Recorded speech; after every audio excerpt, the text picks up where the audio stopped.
नमस्कार दोस्तों, हिंदी भाषा केंद्र में आपका स्वागत है। जैसा कि आप थंबनेल पर देख रहे हो, आज हम आपको आदिकाल के महत्वपूर्ण तथ्य पढ़ाने जा रहे हैं, जो कि परीक्षाओं की दृष्टि से अति महत्वपूर्ण वन लाइन फैक्ट को वन लाइन फैक्ट क्वेश्चन है। यानी कि इनको बस एक बार पढ़ लेना और पढ़कर चले जाना और इनमें से ही क्वेश्चन आपका सीधा-सीधा फँस जाएगा। ठीक है? और जिसको इसकी पीडीएफ चाहिए, कोई भी पीडीएफ चाहिए किसी की उससे संबंधित तो मेरे इस नंबर पर संपर्क करें। मेरा नंबर है 9691628040। ठीक है, चलिए तो देखते हैं।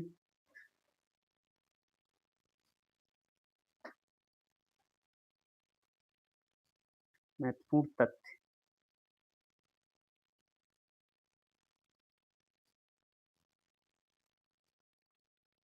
देखिए, आदिकाल सारांश या महत्वपूर्ण तथ्य। तो आदिकाल की जो सर्वमान्य समय सीमा है, जबकि अपन उसमें पढ़ चुके हैं पहली वीडियो में अपन। आदिकाल की सर्वमान्य समय सीमा कितनी है? विक्रम संवत 1050 से 1375। और ये किसके अनुसार है? आचार्य रामचंद्र शुक्ल के अनुसार है। ठीक है, किसके अनुसार है? आचार्य रामचंद्र शुक्ल के अनुसार है। और अगर इनको ईस्वी में देखा जाए तो 933 से 1318 होगा, क्योंकि विक्रम संवत अलग है और ईस्वी अलग है। अगर विक्रम संवत में से अपन 57 माइनस कर देंगे तो ईस्वी बन जाती है। ठीक है, तो सर्वमान्य मत जो दिया है, यानी कि इसका कितना है? 1050 से 1375। ठीक है, विक्रम संवत है। ठीक है, आदिकाल का सर्वमान्य नाम किसने दिया? आदिकाल जो नाम दिया था वो किसने दिया था? तो आदिकाल जो नाम दिया था किसने दिया था? ये नाम दिया था हजारी प्रसाद द्विवेदी ने। ठीक है, आदिकाल नाम किसने दिया? हजारी प्रसाद द्विवेदी ने। और यही सर्वमान्य मत है। ठीक है, आदिकाल को व्याघातों अत्यधिक विरोध एवं व्याघातों का योग कहने वाले आलोचक कौन है? तो वो हैं हजारी प्रसाद द्विवेदी। ठीक है, आदिकाल को अपभ्रंश का बढ़ाव या विकसित रूप कहने वाले आलोचक आदिकाल को अपभ्रंश का बढ़ाव या विकसित रूप कहने वाले आलोचक कौन थे? वो थे हजारी प्रसाद द्विवेदी। ठीक है, एचपीडी। और देखते हैं आदिकाल का प्रथम कवि। आदिकाल का प्रथम कवि किसे माना जाता है? तो आदिकाल का जो प्रथम कवि है वो किसको माना जाता है? सरप्पा को माना जाता है। ठीक है, आदिकाल हिंदी की प्रथम रचना आदिकाल हिंदी की प्रथम रचना कौन सी है? तो आदिकाल हिंदी की प्रथम रचना है श्रावकाचार्य। श्रावकाचार्य वो 933 ईस्वी में लिखी गई थी और इसके जो रचयिता हैं कौन है? देवसेन हैं। ठीक है, अपभ्रंश में कड़वक पद्धति का प्रयोग करने वाले प्रथम कवि कौन है? तो चतुर्मुख हैं। कौन है? चतुर्मुख, स्वयंभू के अनुसार।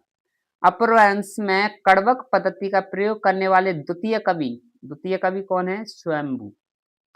ठीक है, हिंदी में दोहा चौपाई कड़वक पद्धति का प्रयोग करने वाले प्रथम कवि कौन है? सरप्पा है। दोहा चौपाई। ठीक है, सिद्धों का उल्लेख सबसे पहले जिस रचना में प्राप्त होता है वो कौन सी रचना है? वो है वर्ण रत्नाकर। कौन सी है? वर्ण रत्नाकर। ठीक है, और देखिए सिद्ध का पता लगाने वाले प्रथम विद्वान सिद्ध का पता लगाने वाले प्रथम विद्वान कौन है? वो है हरप्रसाद शास्त्री। हरप्रसाद शास्त्री। प्रथम सिद्ध कौन है? सरप्पा, ये तो अभी पढ़ा था। 84 सिद्धों में साधना की दृष्टि से सबसे ऊंचा स्थान किसका है? तो लुइपा का है। ठीक है, सिद्धों में सबसे बड़े कवि, सबसे ज्यादा रचनाएं लिखने वाले कवि कौन है? कणप्पा है। इनने कितनी लिखी? 734 कविताएं लिखी थी। ठीक है, सिद्धों में योनियों की संख्या कितनी है? सिद्धों में योगिनियों की संख्या कितनी है? तो 4 है। कितनी है? 4 है, जिसमें लक्ष्मीकारा, मणिभद्रा और कनक लाफा, ठीक है, और मेखलाफा, ठीक है। ये कितनी है? 4 है। सिद्धों में सहयान सहजयान सहयान नहीं, सहजयान के प्रवर्तक कौन है? सरप्पा हैं, ठीक है। सिद्धों व नातों में गिने जाने वाले कवि, सिद्धों में भी गिने जाते हैं और नातों में भी गिने जाते हैं, तो वो कवि कौन से हैं? एक तो मत्स्येंद्र नाथ है, जालंधर नाथ है, नागार्जुन है और चरपटनाथ है और गोरखनाथ है। मजा नाच गो, केवल इतना याद कर लो आप इस ट्रिक को, मजा नाच गो, तो इससे क्या होगा? आपको ये ध्यान रहेंगे। मजा से यानी म से मत्स्येंद्र, जा से जालंधर नाथ, ना से नागार्जुन, च से चरपटनाथ और ग से गोरखनाथ। नाथ पंथ के प्रवर्तक कौन है? तो मत्स्येंद्र नाथ है। नाथ पंथ के प्रवर्तक कौन है? मत्स्येंद्र नाथ है, ठीक है। कौन है? मत्स्येंद्र नाथ। नाथ साहित्य के प्रवर्तक कौन है? गोरखनाथ है। ध्यान रखना है इन दोनों को, यानी कि अगर नाथ पंथ के प्रवर्तक पूछते हैं तो मत्स्येंद्र नाथ हैं, अगर नाथ साहित्य के प्रवर्तक, नाथ साहित्य के प्रवर्तक कौन है? तो गोरखनाथ हैं। मिश्र बंधुओं ने गोरखनाथ को हिंदी का प्रथम गद्य लेखक माना है, ठीक है। आदिकाल में सर्वाधिक गद्य गोरखनाथ ने ही लिखा है। और देखिए, गोरखनाथ की सबसे प्रामाणिक रचना कौन सी है? सवदी है। कौन सी है? सवदी, ठीक है। रास साहित्य का प्रथम ग्रंथ रिपु दारस रास है, जो संस्कृत में लिखा है। अपभ्रंश में रचित रास साहित्य से संबंधित प्रथम ग्रंथ उपदेश रसायन, ठीक है। और ये किसका है? जिनदत्त सूरी का है। किसका है? जिनदत्त सूरी का, 1134 में लिखा गया था, ठीक है। और देखिए,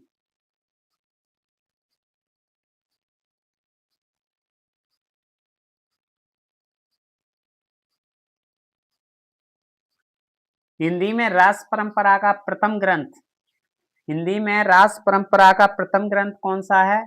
तो वो है भरतेश्वर बाहुबली रास, 1184 में लिखा गया था। और इसके रचयिता कौन है? शालिभद्र सूरी हैं। भरतेश्वर बाहुबली घोर रास, देखिए यहाँ घोर रास तो किसका है? वज्रसेन सूरी की रचना है। और ये 1184 में, ये 1168 ईस्वी में, ध्यान रखना है, ठीक है। यहाँ घोर लगा हुआ है, घोर लगा है तो वज्रसेन सूरी का है, और घोर नहीं लगा है तो शालिभद्र सूरी का है। रास परंपरा का पहला ऐतिहासिक महाकाव्य पंच पांडव चरित है। कौन सा है? पंच पांडव चरित। अपभ्रंश का पहला महाकाव्य पयुम चरऊ है। हिंदी का प्रथम महाकाव्य पृथ्वीराज रासो है। हिंदी का प्रथम महाकवि चंद्रवरदाई है। रासो परंपरा की प्रथम रचना खुमान रासो है। क्या है? खुमान रासो, ठीक है। और देखिए, जिस रचना से रासो ग्रंथों की परंपरा की समाप्ति मानी जाती है वो कौन सा है? हम्मीर रासो है। हम्मीर रासो। जिस रचना से अपभ्रंश रचनाओं की समाप्ति मानी जाती है वो कौन सी है? विजयपाल रासो। हिंदी का प्रथम जय काव्य कौन सा है? तो वो है खुमान रासो। रास परंपरा की करुण रस प्रधान रचना कौन सी है? चंद्रवाला रास है। हिंदी में श्रृंगारिक काव्यों की परंपरा का आरंभ जिस रचना से होता है वो है संदेश रासक। हिंदी में मनोरंजन पूर्ण साहित्य लिखने वाले प्रथम कवि कौन है? तो अमीर खुसरो है। देखिए, मैंने बताया था मनोरंजन पूर्ण, ठीक है, अपने पढ़ा था अमीर खुसरो को। खड़ी बोली हिंदी के प्रथम कवि, खड़ी बोली हिंदी के प्रथम कवि कौन है? तो वो है अमीर खुसरो। खड़ी बोली हिंदी के प्रथम कवि। नक्सिक वर्णन परंपरा की प्रथम रचना कौन सी है? वो है राउलवेल। जिस रचना में सबसे पहले 12 मासा, किस 12 मासा वर्णन मिलता है वो किसमें मिलता है? नेमिनाथ चौपाई में मिलता है। हिंदी में 12 भाषा वर्णन सबसे पहले जिस रचना में मिलता है वो कौन सी है? विशलदेव रासु है। हिंदी में कृष्ण को काव्य का विषय बनाने वाले प्रथम कवि, तो प्रथम कवि कौन है? विद्यापति हैं। काव्य को विषय बनाने वाले, कृष्ण को काव्य का विषय बनाने वाले कौन है? प्रथम विद्यापति है। रासो ग्रंथों में वह रचना जो श्रृंगारिक काव्य है तो वो है विशलदेव रासो। पृथ्वीराज रासो को मुक्तक काव्य मानने वाले विद्वान कौन है? नरोत्तम स्वामी। और देखिए, पृथ्वीराज रासो को सुख सुखी संवाद शैली में रचित मानने वाले आलोचक कौन है? हजारी प्रसाद द्विवेदी, एचपीडी। विद्यापति की यह रचना जो आचार्य हजारी प्रसाद द्विवेदी के अनुसार भृंग भृंगी संवाद में रचित, तो कौन सी है वो है आपकी कीर्ति लता। विद्यापति ने किस रचना में स्वयं को कीर्ति सिंह का खेलन कवि कहा है? तो वो कवि कौन सी है? कीर्ति लता। ठीक है। विद्यापति द्वारा भगवान शिव की आराधना में रचित पद क्या कहलाते हैं? वो पद कहलाते हैं नचारी। क्या कहलाते हैं? नचारी। ठीक है। अगला,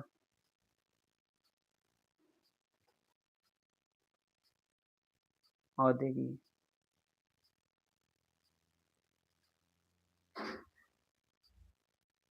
स्वयं को अभिमान मेरु कहने वाले कवि, स्वयं को अभिमान मेरु कहने वाले कवि कौन है? पुष्पदंत हैं।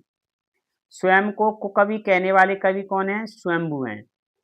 आदिकाल की जिस रचना में वणिक पुत्र की, आदिकाल की जिस रचना में वणिक पुत्र की कथा बहु विवाह के दुष्परिणामों, साध्वी एवं कुलटा,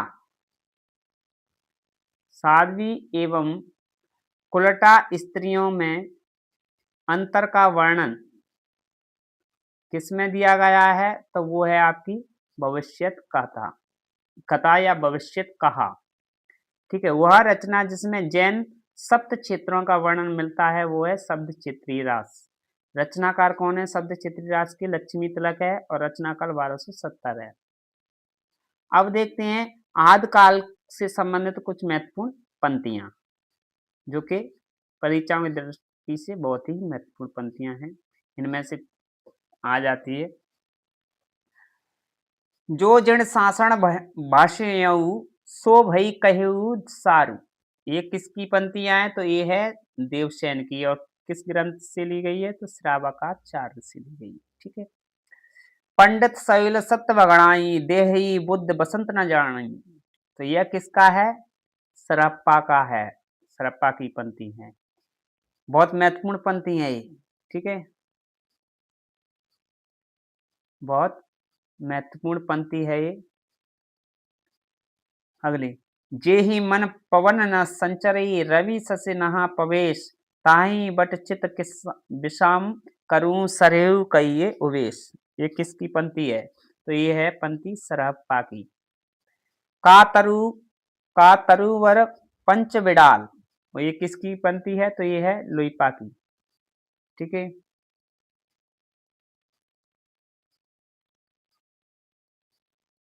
और देखिए, भल्ला हुआ जो मारिया बहिणी मारो कंत, लज्जे हु तू बयसुई जई भग्गा घर अंत। तो ये किसकी रचना है? पंक्ति है, ये है हेमचंद की। इसमें क्या कहा गया है कि भला हुआ जो मारा गया मेरा जो कंत, कंत यानी पति, नहीं अगर वो लौट कर युद्ध में हार कर अगर लौट कर घर आता तो मुझे लज्जित होना पड़ता। किसका बेटा किसकी बहू बाप सवारत मिले सहू, तो ये किसकी पंक्तियां हैं? तो ये है चरपटनाथ की। नौलक पात्र आगे नाचे पीछे सहज अकाड़ा, ऐसे मन में ले जोगी खेले तब अंतरी बसे भंडारा। तो यह पंक्ति किसकी है? यह पंक्ति गोरखनाथ की है। गगन मंडल में अंधा कुआ तहां अमृत का वासा, तो ये पंक्ति किसकी है? ये भी गोरखनाथ की है। ठीक है।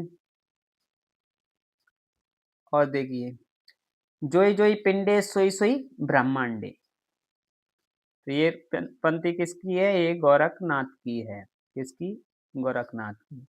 पुरुष कहानी हो कहो जासु पथावे पुन, तो ये पंक्ति विद्यापति ने कहा है। देसल बयना सब जन मिट्टा ते तेसन जपहु अवहट्टा, तो अवहट्टा यानी अवहट्ट के बारे में विद्यापति ने जो रचना लिखी थी कीर्तिलता, उसके बारे में ये कहा है। कनक कदली पर सिंह समारलता पर मेरु समान, तो ये भी विद्यापति की रचना है, यानी कि पंक्ति है। और देखिए, गोरी शोभे सेज पर मुख पर डारे केस, चल खुशरो कर आपने चहुन वही देश, तो ये किसकी है? अमीर खुसरो की पंक्तियां हैं। और ये किसके लिए लिखी गई थी? निजामुद्दीन औलिया की जो मृत्यु निधन पर लिखी गई थी। बड़ी कठिन डगर पनघट की, अमीर खुसरो की पंक्तियां हैं। ठीक है। और देखिए,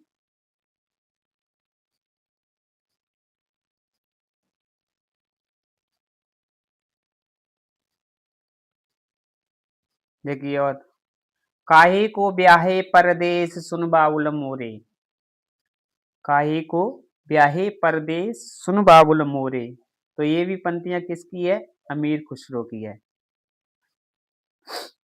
मेरा जोमना नवलरा भयो है गुलाल, तो ये किसकी पंक्ति है? ये है अमीर खुसरो की।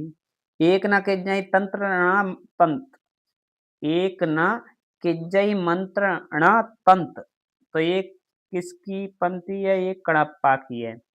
भावना न होई हवाव न जाई, ये लुइपा की पंक्ति है। और देखिए, बज्य घोर निशान रान चहुआन, ये पंक्ति किसकी है? पृथ्वीराज रासो की है, पद्मावती से ली गई है। मनहु कला ससिभान कला 1600 बनिए, ये पंक्ति किसकी है? तो ये पंक्ति है आपकी पृथ्वीराज रासो की, और किससे ली गई है? पद्मावत समय से ली गई है। सट भाषा पुराण च कुराणम कथित मया, तो ये किसकी पंक्ति है? ये भी पृथ्वीराज रासो की है। ठीक है, आज इतना ही।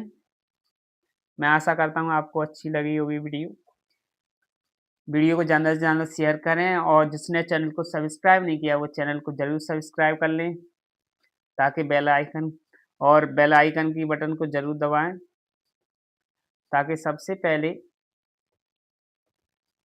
पहले वीडियो आपके पास पहुंचे। ठीक है, तो धन्यवाद सभी को।